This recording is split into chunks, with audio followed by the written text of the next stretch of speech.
क्या आपको पता है कि एमआरआई मशीन में चेकअप के दौरान महिला के कपड़े क्यों निकाल दिए जाते हैं? आखिर एमआरआई मशीन पूरे शरीर का चेकअप कैसे करती है और एमआरआई मशीन के चेकअप से क्या कोई इंसान मर भी सकता है?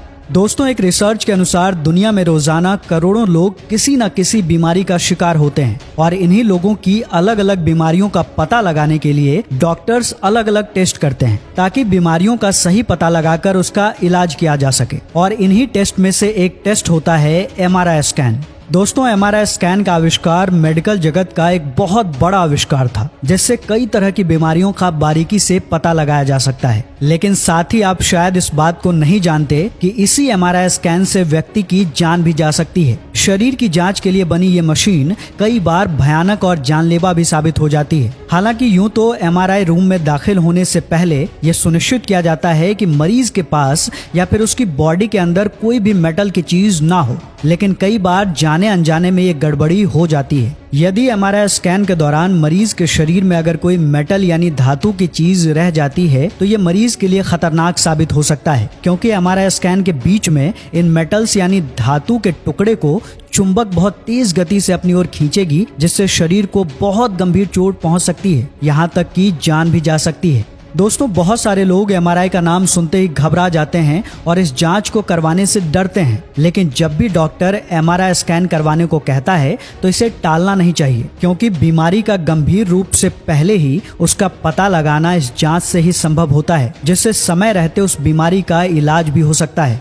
जब एमआरआई स्कैन होता है तो एमआरआई स्कैन के अंदर काफी तेज आवाज निकलती है, जिनसे कभी कभी मरीज को घुटन का एहसास होता है और उसे ऐसा लगने लगता है कि कुछ ही देर में जान चली जाएगी। असल में ऐसा कुछ भी नहीं होता। दरअसल एमआरआई स्कैन के दौरान निकलने वाली आवाज मरीज को किसी तरह का नुकसान नहीं पहुंचाती। एमआरआई का मतलब है मैग्नेटिक रेजोनेंस इमेजिंग स्कैन, जिसमें आमतौर पर 30 से 60 मिनट तक का समय लगता है और इसकी फीस 5,000 से 8,000 तक लगती है। ये फीस और समय इस बात पर निर्भर करते हैं कि शरीर का कौन सा और कितना बड़ा हिस्सा स्कैन किया जाना है, इसकी कितनी तस्वीरें ली जानी है।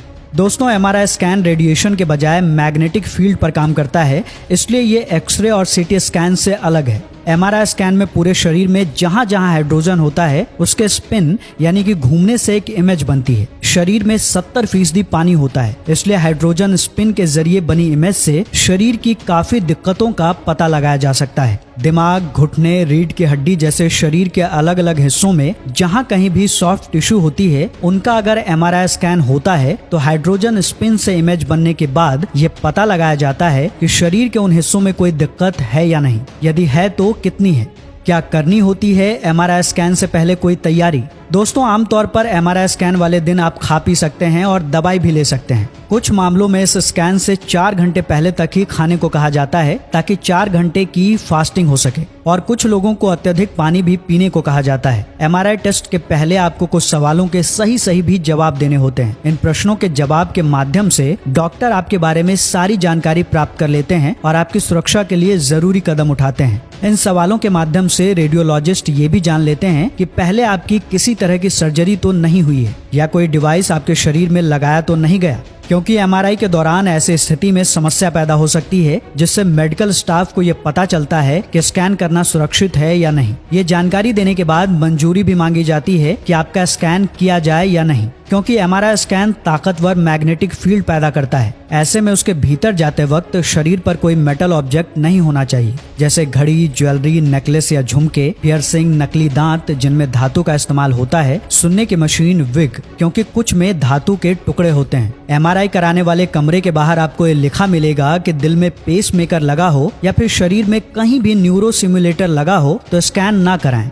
दोस्तों, एमआरआई की मशीन 3 तरह की होती है, 1 टेस्ला, 1.5 टेस्ला और 3 टेस्ला। ये टेस्ला वो यूनिट है जिसमें एमआरआई मशीन की क्षमता को मापा जाता है। 3 टेस्ला यूनिट की क्षमता वाली मशीन लोहे की पूरी अलमारी को अपनी ओर खींचने की ताकत रखता है, यानी मशीन जितनी ज्यादा टेस्ला वाली होगी उतना ही ज्यादा उसका मैग्नेटिक फील्ड होगा। दोस्तों, एमआरआई स्कैनर एक सिलेंडर नुमा मशीन होती है जो दोनों तरफ से खुली होती है। जांच कराने वाले व्यक्ति को मोटराइज्ड बेड पर लेटाया जाता है और लेटाए जाने के बाद बेल्ट से कसकर बांध दिया जाता है। ऐसा इसलिए किया जाता है जिससे मरीज स्कैनिंग के दौरान हिले नहीं। अगर यही एमआरआई टेस्ट छोटे बच्चों का किया जाता है तो उन्हें नींद की टेबलेट या हल्का एनेस्थीसिया दिया जाता है ताकि वो हिले डुले नहीं। कुछ मामलों में शरीर के किसी खास हिस्से जैसे सिर या छाती का फ्रेम भी रखा जाता है। इस फ्रेम में ऐसे रिसीवर होते हैं जो स्कैन के दौरान शरीर की तरफ से जाने वाले सिग्नल रिकॉर्ड करते हैं, जिससे बढ़िया गुणवत्ता वाली तस्वीरें लेने में मदद मिलती है। उसके बाद एमआरआई मशीन आपके शरीर के अंदर एक बेहद शक्तिशाली चुंबकीय क्षेत्र बना देती है। इसके बाद इन तरंगों के माध्यम से कंप्यूटर शरीर के अंदर का नक्शा यानी इमेज तैयार करता है।